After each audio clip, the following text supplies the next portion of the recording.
नमस्ते। आप सबों का हार्दिक स्वागत है मेरे चैनल के एंटरटेनमेंट सेगमेंट हिंदी मंच में। हम लोग कविवर निराला जी की सरोज स्मृति का पठन एवं श्रवण कर रहे थे, यानी मैं पढ़ रही थी और आप सब सुन रहे थे, और हमने इसका एक पार्ट कंप्लीट कर लिया था। और आज मैं आप लोगों के सम्मुख इसका द्वितीय भाग प्रस्तुत करने जा रही हूँ। तो द्वितीय भाग प्रस्तुत करने के पहले मैं थोड़ी सी पृष्ठभूमि बता दूं आपको कि सरोज महाप्राण निराला जी की पुत्री का नाम था, और 18 साल पूर्ण करने के पश्चात जैसे ही उसने 19वें साल में प्रवेश किया, वैसे ही उसकी मृत्यु हो जाती है। और कवि उसके बचपन को याद करते हुए कहते हैं कि जब तुम 1.25 साल की थी, क्योंकि माता का देहांत हो गया, 1.25 साल की जब सरोज थी तो उसकी माता का देहांत हो गया, और तब उतनी छोटी बच्ची को कौन पाले, इसीलिए वो उसे उसकी नानी माँ के पास देके आ गए थे। और उस दौरान वो उस बात को याद करते हैं कि मैं आर्थिक रूप से कितनी वैषम्यता झेल रहा था कि तुम्हें रेशमी वस्त्र भी नहीं पहना सका और तुम्हें दूध दही भी नहीं खिला सका, और इस बात को याद करके बहुत क्षोभ महसूस करते हैं, बहुत दुखी होते हैं। तब ये बात वो कहते हैं कि जब तुम नानी के पास थे उस दौरान भी मैं अपना कवि का कर्तव्य जो होता है वो मैं पूर्ण कर रहा था। हालांकि उससे आर्थिक रूप से बहुत सक्षमता हासिल नहीं हो रही थी, यानी जीविकोपार्जन तो हो रहा था, लेकिन बहुत अच्छे से आर्थिक सफलता नहीं मिल रही थी। और उस दौरान भी मैं कविताएं लिखता था और संपादकों को भेजता था, पर सारे संपादकगण उसे तुरंत ही लौटा देते थे। पर फिर भी कवि इस चीज़ के लिए खुश होते हैं कि फिर भी गद्य में, पद्य में और सभी चीज़ों में मेरा कुछ ना कुछ योगदान अवश्य रहा। तो यहीं तक हमने पिछले खंड में पढ़ा था, और अब मैं आगे की कविता आप सबके सम्मुख प्रस्तुत कर रही हूँ। आइए सुनते हैं। याद है दिवस की प्रथम धूप, याद है दिवस की प्रथम धूप, थी पड़ी हुई तुझ पर सुरूप। याद है दिवस की प्रथम धूप, थी पड़ी हुई तुझ पर सुरूप, खेलती हुई तू परी चपल। खेलती हुई तू परी चपल, मैं दुरस्थित प्रवास से चल, 2 वर्ष बाद होकर उत्सुक। 2 वर्ष बाद होकर उत्सुक, देखने के लिए अपने मुख, था गया हुआ बैठा बाहर, आंगन में फाटक के भीतर, मोढ़े पर ले कुंडली हाथ, अपने जीवन की दीर्घ गाथ, पढ़ लिखे हुए शुभ दो विवाह, हंसता था मन में बड़ी चाह, खंडित करने को भाग्य अंक, देखा भविष्य के प्रति आशंक। कवि बच्ची की नानी माँ के पास बच्चे से मिलने के लिए जाते हैं। 2 वर्ष के बाद वो उससे मिलने के लिए जाते हैं, और बाहर में मोढ़े पे बैठे हुए हैं, और उनकी कुंडली उनके हाथ में है, जन्म कुंडली उनके हाथ में है। उनके जन्म कुंडली में 2 विवाह का योग था, और इस योग को देखते हुए वो कई बार बहुत आशंकित होते थे, भविष्य के प्रति बहुत आशंकित होते थे, क्योंकि एक पुत्री की देखभाल करने की जिम्मेवारी उनके मन में थी, और उन्हें इस चीज़ से संशय होता था कि यदि मैं विवाह बंधन में बंध जाऊंगा तो मेरी पुत्री की देखभाल कौन करेगा, किस तरीके से होगा। तो यही सोच के कई बार वो सोचते थे कि ठीक है, मेरी कुंडली में जो ये भाग्य में जो ये 2 शादी का योग लिखा हुआ है, 2 विवाह का योग लिखा हुआ है, तो मैं इसे खंडित कर देता हूँ। भाग्य को वो खंडित करना चाहते थे, क्योंकि वो विवाह नहीं करना चाहते थे। इससे पहले आत्मीय स्वजन सस्नेह कह चुके थे जीवन सुखमय होगा। इससे पहले आत्मीय स्वजन सस्नेह कह चुके थे जीवन सुखमय होगा, विवाह कर लो, जो पढ़ी लिखी हो, सुंदर हो। अब उनकी सासू माँ थी, सासू माँ भी चाहती थी कि ठीक है, निराला जी पुनः विवाह कर लें, क्योंकि छोटी पुत्री है। वो लोग दूसरे तरीके से देख रहे थे कि ठीक है, छोटी पुत्री है, यदि उसकी माँ आ जाएगी तो उसकी देखभाल ज़्यादा बेहतर तरीके से कर पाएगी। पर कवि कुछ और ही सोचते थे, उन्हें कुछ और ही संशय लगता था कि विवाह जिस तरीके का बंधन है उसमें मैं यदि फंस जाऊंगा तो अपनी पुत्री की सही प्रकार से देखभाल नहीं कर पाऊंगा। आगे देखते हैं। आए ऐसे अनेक परिणय, आए ऐसे अनेक परिणय, पर विदा किया मैंने सविनय। सबको जो अड़े प्रार्थना पर, सबको जो अड़े प्रार्थना पर, नैनों में पाने को उत्तर। अनुकूल उन्हें जब कहा निडर, अनुकूल उन्हें जब कहा निडर, मैं हूँ मंगली मुड़े सुनकर। आए ऐसे अनेक परिणय, पर विदा किया मैंने सविनय। सबको जो अड़े प्रार्थना पर, नैनों में पाने को उत्तर। अनुकूल उन्हें जब कहा निडर, मैं हूँ मंगली मुड़े सुनकर।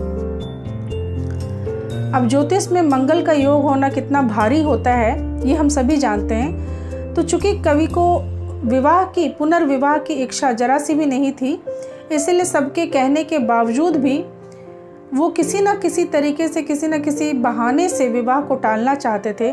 और जब कभी भी परिणय का निवेदन आता था उनके सम्मुख तो वो सविनय मना कर देते थे। पर फिर भी कुछ लोग होते थे जो बिल्कुल ही नहीं मानते थे और चाहते थे कि निराला जी पुनर्विवाह कर ही लें। तो ऐसे लोगों को वो इस बहाने से कि मैं मंगली हूँ ये कह के ऐसे लोगों को दूर करते थे। इस बार एक आया विवाह जो किसी तरह भी हतोत्साह, इस बार एक आया विवाह जो किसी तरह भी हतोत्साह, होने को ना था पड़ी अड़चन, होने को ना था पड़ी अड़चन। आया मन में भर आकर्षण, आया मन में भर आकर्षण उन नैनों का, आया मन में भर आकर्षण उन नैनों का। सासू ने कहा वे बड़े भले जन हैं भैया, वे बड़े भले जन हैं भैया। एंट्रेंस पास है लड़की वह, बोले मुझसे 26 ही तो, वर की है उम्र ठीक ही है, लड़की भी 18 की है। फिर हाथ जोड़ने लगे कहा, फिर हाथ जोड़ने लगे कहा, वे नहीं कर रहे ब्याह आहा। है सुगड़े हुए बड़े सज्जन, अच्छे कवि अच्छे विद्वज्जन, हैं बड़े नाम उनके शिक्षित, हैं बड़े नाम उनके शिक्षित, लड़की भी रूपवती समुचित। आपको यही होगा कि कहें, आपको यही होगा कि कहें, हर तरह उन्हें वर सुखी रहें। आएंगे कल दृष्टि थी शिथिल, आएंगे कल दृष्टि थी शिथिल, आई पुतली तू खिल खिल, हंसती मैं हुआ पुनः चेतन, सोचता हुआ विवाह बंधन। आएंगे कल दृष्टि थी शिथिल, आई पुतली तू खिल खिल खिल, हंसती मैं पुनः हुआ चेतन, सोचता हुआ विवाह बंधन। तो जो लोग विवाह का रिश्ता लेके आए थे, परिणय निवेदन लेके आए थे, उन लोगों ने कहा कि भाई ये तो उनकी सास से, कवि की सास से वे लोग कहने लगे कि भाई ये तो हमारी लड़की से ब्याह करने को तैयार नहीं है। तो सास ने फिर निराला जी को समझाया कि वे लोग बड़े भले जन हैं, अच्छे हैं, तो आप अपनी हामी भर दीजिए ताकि ये लोग शगुन लेके आ जाएंगे। इस तरह की बातें सुनते देख कवि कहते हैं कि मेरी निगाहें शिथिल पड़ गईं, और जैसे ही मेरी निगाह शिथिल पड़ी ठीक उसी समय तुम मेरी आंखों की पुतली की भांति मेरे सामने आ गई और खेलने लगी। तो तुम्हें देख के मुझे एक ख्याल आया, मैं पुनः चेतन हो गया कि नहीं, विवाह जो है वो एक बंधन है और मुझे पुनर्विवाह अब और नहीं करना है। कुंडली दिखा बोला एलो, कुंडली दिखा बोला एलो, आई तू दिया कहा खेलो। कुंडली दिखा बोला ये लो, आई तू दिया कहा खेलो। कर स्नान शेष उन्मुक्त केश, सासू जी रहस्य स्मित सुवेश। कर स्नान शेष उन्मुक्त केश, सासू जी रहस्य स्मित सुवेश। आई करने को बातचीत जो कल होने वाली अजीत, आई करने को बातचीत जो कल होने वाली अजीत। संकेत किया मैंने अखिन, संकेत किया मैंने अखिन, जिस ओर कुंडली छिन्न भिन्न। देखने लगी वे विस्मय भर, देखने लगी वे विस्मय भर। तू बैठी संचित टुकड़ों पर, धीरे धीरे फिर बढ़ा चरण, धीरे धीरे फिर बढ़ा चरण। बाल्य की केलियों का प्रांगण, कर पार कुंज तारुण्य सुघड़। आई लावण्य भार थर थर। कवि कहते हैं कि जिस पल मेरी निगाहें शिथिल हो गई, जिस पल मेरी आंखें शिथिल हो गई, ठीक उसी समय तुम मेरी आंखों की पुतली सी मेरे आंखों के सामने आ गई और खेलने लगी। तो मैंने अपनी कुंडली बढ़ा दी तुम्हारे हाथों में और कहा लो खेलो, और तुमने खेल खेल में उसके टुकड़े टुकड़े कर दिए। और सासू माँ जब नहा के आई खुले बालों के साथ, जब वो आई और कल होने वाली शादी के ऊपर बातचीत करने के लिए बैठी, मैंने अखिन्न होके उन्हें कहा कि उधर देखिए। और उन्होंने जब उस ओर देखा जिधर मैं इशारा कर रहा था, तो जन्म कुंडली के टुकड़े टुकड़े को संचित करके तुम उसके ऊपर बैठी हुई थी। और कवि अखिन इसलिए कहते हैं कि कहीं ना कहीं उनकी मन की बात हो गई। ऐसा महसूस होता है कि जैसे उनकी पुत्री ने उनके मन में जो पुनर्विवाह की इच्छा नहीं थी उसको कहीं ना कहीं मंजूरी दे दी। जैसे कि कुंडली को छिन्न भिन्न करके उसके संचित टुकड़ों पर बैठ के सरोज ने कहीं ना कहीं अपना निर्णय सुना दिया हो कवि के पक्ष में कि वो पुनर्विवाह ना करें। और इस तरह से समय बीतता गया और कवि कहते हैं कि अब तुम धीरे धीरे शैशव के चरण से निकलकर यौवन की तरफ तुम्हारे कदम बढ़े, यानी तुम बड़ी होने लग गई, बड़ी हो गई। कवि पुरानी बातों को याद करके कहते हैं, कवि सरोज की सुंदरता को याद करके कहते हैं कि तुम इतनी सुंदर थी कि सौंदर्य का निखार तुम्हारे शरीर पे थर थर कांपता था। धीरे धीरे फिर बढ़ा चरण बालिकी केलियों का प्रांगण, कर पार कुंज तारुण्य सुघड़, कर पार कुंज तारुण्य सुघड़, आई लावण्य भार थर थर। कांपा कोमलता पर सस्वर, कांपा कोमलता पर सस्वर, जो माल कोश नव वीणा पर, कांपा कोमलता पर सस्वर, जो माल कोश नव वीणा पर। तैस स्वप्न जो तू मंद मंद, फूटी उषा जागरण छंद, कांपी भर निज आलोक भार, कांपी भर निज आलोक भार, कांपा वन कांपा प्रसार। कविवर निराला ने अपनी पुत्री सरोज के तारुण्य का बड़ा ही मार्मिक, बड़ा ही स्वाभाविक, यथार्थ और मार्मिक वर्णन किया है। उन्होंने सरोज के तारुण्य की उपमा राग मालकोश से की है। विश्व साहित्य में शायद ही कोई ऐसा साहित्य आपको मिले जिसमें किसी पिता ने अपनी पुत्री के तारुण्य का इतना सुघड़ और श्रृंगारिक वर्णन किया हो। आगे देखते हैं।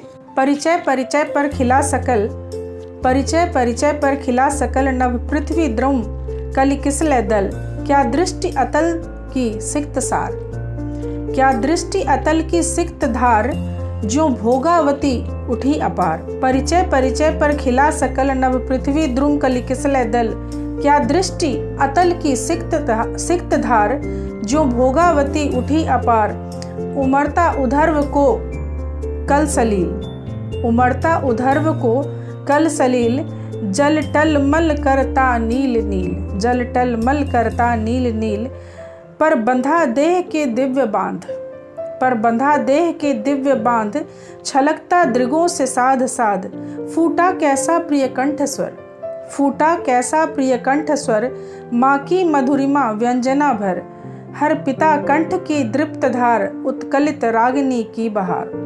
फूटा कैसा प्रिय कंठ स्वर, माँ की मधुरिमा व्यंजना भर। हर पिता कंठ की दृप्त धार, उत्कलित रागिनी की बहार। बन जन्म सिद्ध गायिका तन्वी, बन जन्म सिद्ध गायिका तन्वी, मेरे स्वर की रागिनी वही। साकार हुई दृष्टि में सुघड़, समझा मैं क्या संस्कार प्रखर। शिक्षा के बिना बना वह स्वर, शिक्षा के बिना बना वह स्वर।